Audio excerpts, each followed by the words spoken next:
Hello, I am Sulu. I'm going to use this level 2 keystone as an introduction to the basics of healing restoration druid.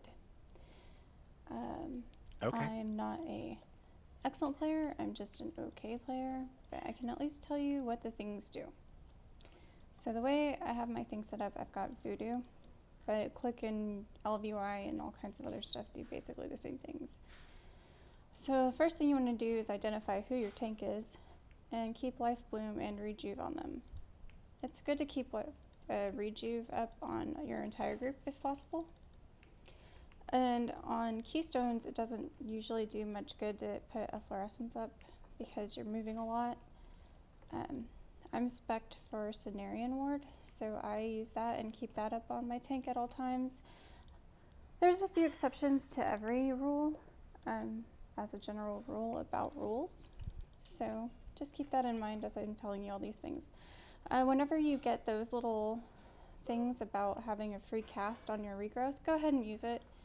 You're gonna get another one and just you get the most healing that way.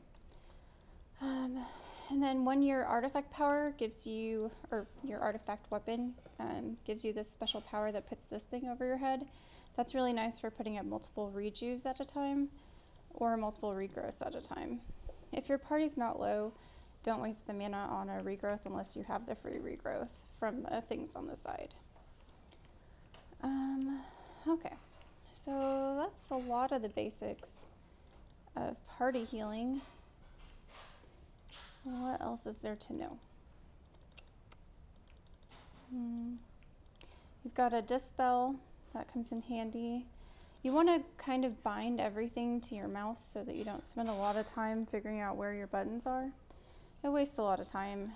You don't want to have to deal with that. You're spending too much time keeping up with the group and, you know, keeping an eye on those buffs on your grid and making sure you take advantage of your free spells. I can just spam one button and just do so much damage. As much brainless stuff as you can macro, you should macro. Other than that, healing is all about judgment.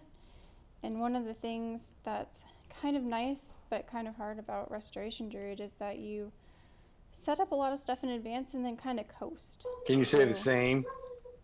I don't know, can you? Hey, I sacrificed everything. You kind of prep, but what have you and given? then things happen, and then you kind of watch all your planning pay off. So we're at a boss fight. I'm going to put down a fluorescence. I'm going to put rejuve up on everybody. Refresh that life bloom. Life bloom is interesting. Once it gets to 5 seconds or less, it casts a big heal whenever it falls off or whenever you refresh it at 5 seconds or less. So we also have that nice big party heal wild growth. That is nice to cast often, but it's a big mana drain, so if you don't need it, you don't have to cast it.